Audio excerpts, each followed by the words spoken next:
Assalamualaikum warahmatullahi wabarakatuh. Perkenalkan kami dari kelompok 2, analisis kesalahan dalam penulisan ruang luar publik yang beranggotakan 7 orang. Selama beberapa menit ke depan, kami akan memaparkan tentang analisis kesalahan dalam penulisan ruang luar publik.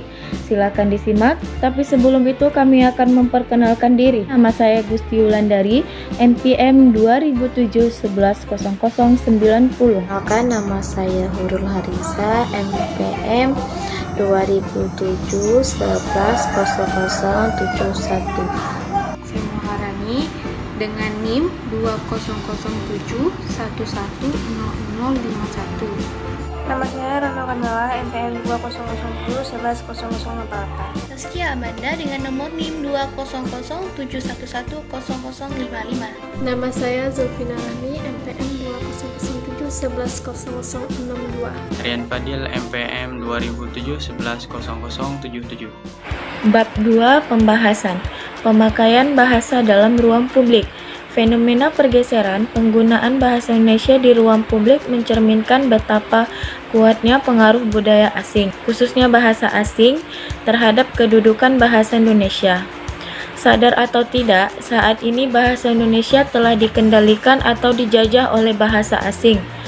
Hal ini juga diakibatkan karena rapuhnya penanaman nilai-nilai karakter bahasa, khususnya dalam penggunaan bahasa Indonesia pada ruang publik, yang disebabkan oleh dua faktor utama, yaitu faktor kesengajaan yang terkait dengan tuntutan pemasaran dan tersedianya kosakata atau padanan dan kebutuhan sinonim, serta faktor ketidaksengajaan yang terkait dengan ketidaktahuan penulis atau produsen, yaitu kurangnya pengetahuan kebahasan, pengaruh kediwibahasan, bahasa-bahasa daerah dan bahasa asing, serta menghilangnya kata karena jarang digunakan.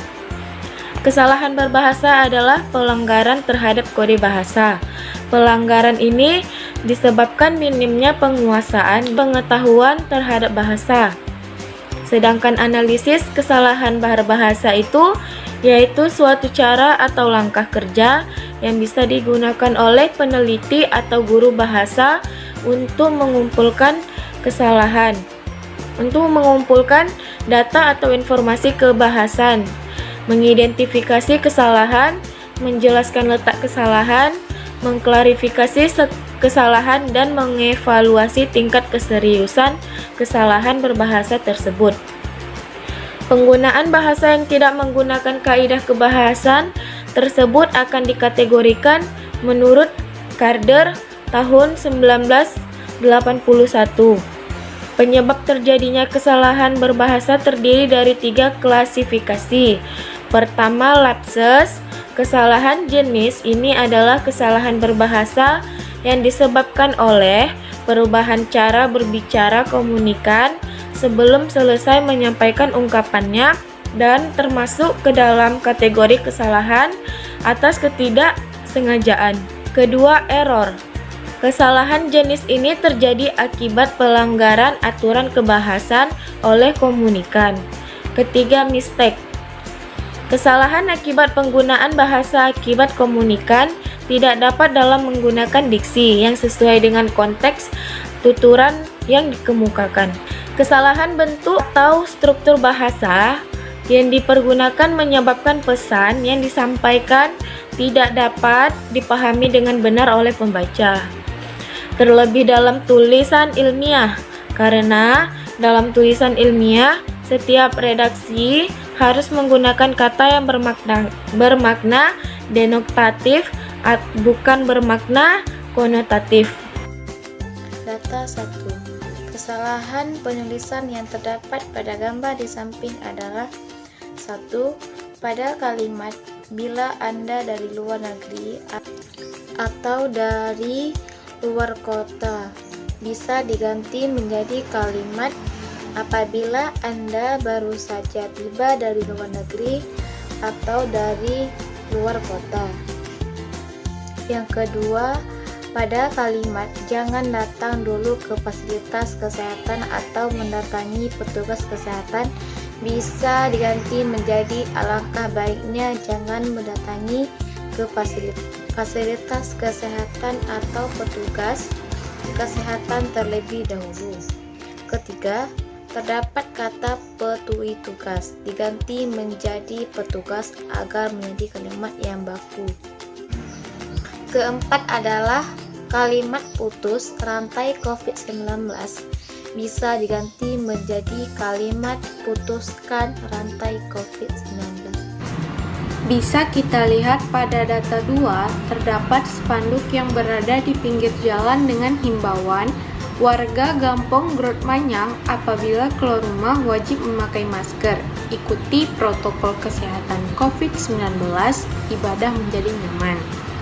Yang pertama, pada kalimat warga Gampong Grot Manyang bisa diganti menjadi warga desa Grot Manyang. Yang kedua, di kalimat apabila Anda keluar rumah wajib memakai masker bisa diganti menjadi apabila Anda keluar rumah diwajibkan memakai masker dan mengikuti protokol kesehatan. Yang ketiga, pada kalimat ibadah menjadi nyaman sebaiknya dihilangkan saja. Data 3, kesalahan penulisan dalam gambar di samping terdapat pada poin pertama diubah menjadi melapor kepada petugas kesehatan jika mengalami gejala demam, batuk, pilek, nyeri tenggorokan, sesak napas, hilang indera penciuman, dan ispa.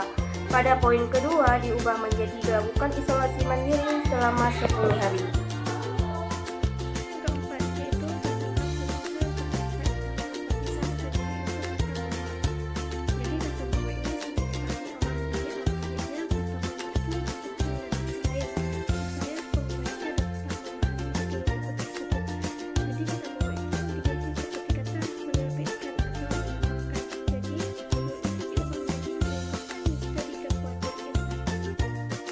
Kesalahan penulisan dalam gambar di samping yaitu kalimat lebih tahan lama di rumah lebih aman lebarannya. Bisa diganti menjadi sebuah kalimat yaitu lebih baik dan lebih aman segera di rumah saat lebaran. Yang keenam dapat kita lihat pada gambar di atas, bentuk penulisan yang tidak sesuai terdapat pada kalimat kesehatan lebih utama dari segalanya. Kalimat tersebut dapat diubah atau diganti menjadi kesehatan adalah hal yang paling utama dalam segalanya.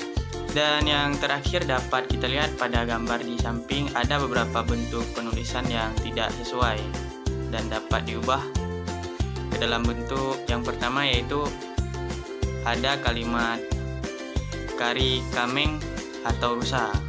Bentuk tersebut dapat diubah menjadi kari kambing dan rusa. Yang kedua yaitu engkod sembilang. Bentuk penulisan tersebut dapat diubah menjadi ikan sembilang. Dan yang terakhir yaitu engkod kerling. Bentuk penulisan tersebut dapat diganti atau diubah menjadi ikan jurung.